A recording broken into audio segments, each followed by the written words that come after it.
मुख्यमंत्र्यांनी याच्यात सुमोटो कारवाई केली पाहिजे. ती चार्जशीट दाखल करायची आहे, सगळे पुरावे असेल. ती वर्षभर झालं होत नाही, कारण तिकडून गृहमंत्र्याकडून परवानगी येत नाही.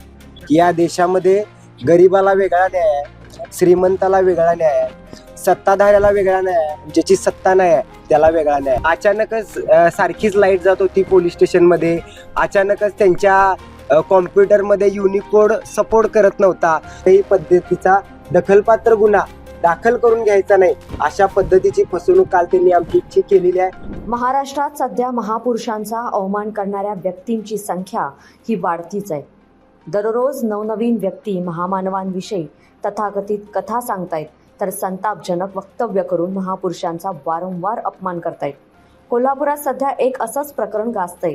ते म्हणजे प्रकाशक प्रशांत आंबी यांना फोनद्वारे बुलढाण्याचे आमदार संजय गायकवाड यांनी शिवीगाळ करत छत्रपती शिवाजी महाराज आणि दिवंगत नेते कॉम्रेड गोविंद पानसरे यांच्याविषयी अवमानकारक वक्तव्य केली.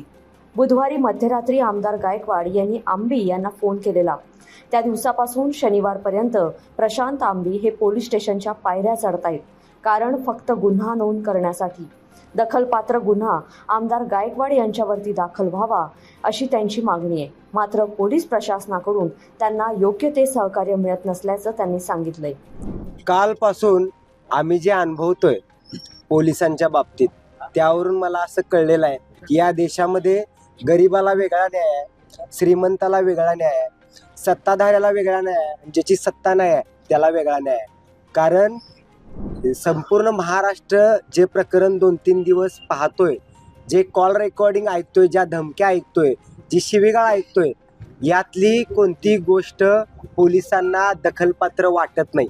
त्यामुळं अदखलपात्र स्वरूपाचे गुन्हे ते दाखल करतायत. आणि काल त्यांनी आम्हाला दिवसभर आंदोलन सुरू असताना यांच्यावर दखलपात्र गुन्हे दाखल करतो असा शब्द दिला. आणि सगळे लोक ज्यावेळेला गेले, मीडिया गेला, त्यानंतर 2-2.5 तास अचानकच सारखीच लाईट जात होती पोलीस स्टेशनमध्ये, अचानकच त्यांच्या कॉम्प्युटरमध्ये युनिकोड सपोर्ट करत नव्हता. मी त्यांना सांगितलं की मी प्रकाशक आहे, आमच्याकडं श्रीलिपी लायसन्ड कॉपी आहे, त्यामुळं तुम्हाला पाहिजे त्या 1400-1500 फॉन्ट आहेत आमच्याकडं, तुम्हाला पाहिजे त्या फॉन्टमध्ये आमचा जो लेखी अर्ज आहे तो आम्ही कॉपी आमच्याकडे आहे, तो आम्ही तुम्हाला देतो, तुम्ही आहे तसा तो पेस्ट करा आणि तुम्हाला त्यामध्ये काय तुमच्या पद्धतीने एडिट करायचं असेल तर करा आणि लवकरात लवकर गुन्हा दाखल करा. पण ते एकदम फालतू कारण आम्हाला सांगत होते की नको, ते वेगळंच काहीतरी इथं दिसतंय, ते सपोर्टच होत नाही, इथं प्रियांका फॉन्ट आहे. आणि आम्हाला ते सुरुवातीला लक्षात आलं नाही, पण नंतर ज्यावेळेला आम्हाला लक्षात आलं की हे वेळ काढण्यासाठी आणि जोपर्यंत सगळे कार्यकर्ते रोहित पवार हे जोपर्यंत इथून जात नाही तोपर्यंत ह्यांना असं फसवायचं आणि नंतर कोणत्याही पद्धतीचा दखलपात्र गुन्हा दाखल करून घ्यायचा नाही, अशा पद्धतीची फसवणूक काल त्यांनी आमची केलेली आहे. पण ठीक आहे, आज शेवटचा प्रयत्न म्हणून आम्ही SP ऑफिसमध्ये आलो होतो, कुमार साहेबांना आम्ही भेटलो, पण त्यांची सुद्धा भूमिका जी काल PIची होती तीच त्यांची आहे. त्यामुळे ठीक आहे, आम्ही रस्त्यावरची लढाई आजपासून जास्त बळकट करतोय.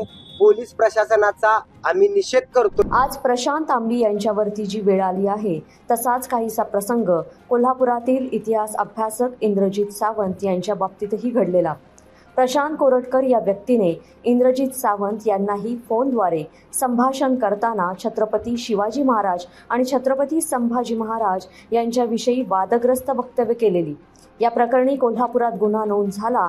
मात्र वर्ष उलटून गेलं तरी या प्रकरणाबाबत चार्जशीट अजूनही दाखल झाली नसल्याची खंत सावंत यांनी व्यक्त केली आहे. मुख्यमंत्र्यांनी याच्यात सुमोटो कारवाई केली पाहिजे.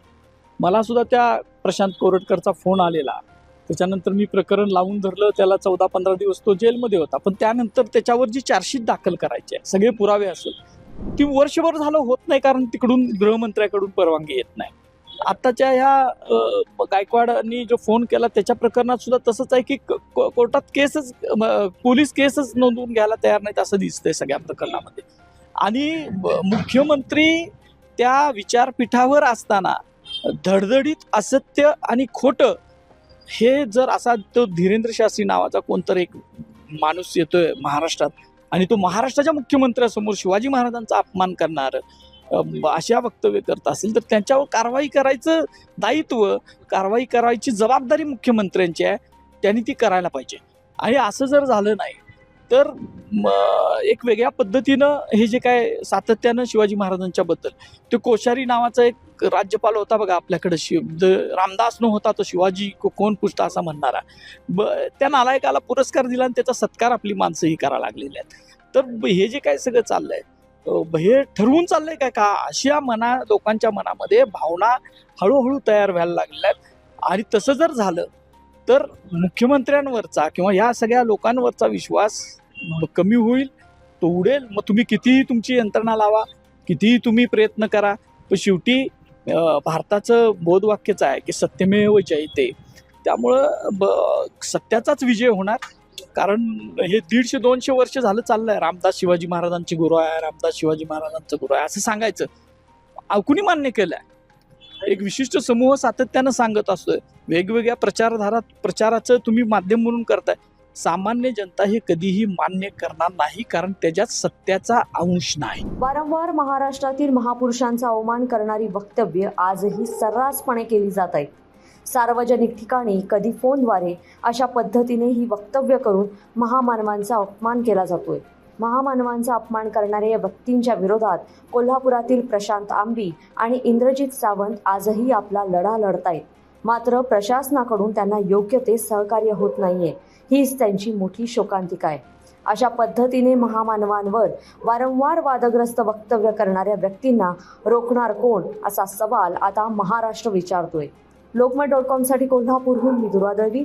अशाच महत्त्वाच्या घडामोडी पाहण्यासाठी आमचं लोकमत कोल्हापूर हे यूट्यूब चॅनल नक्की सबस्क्राईब करा.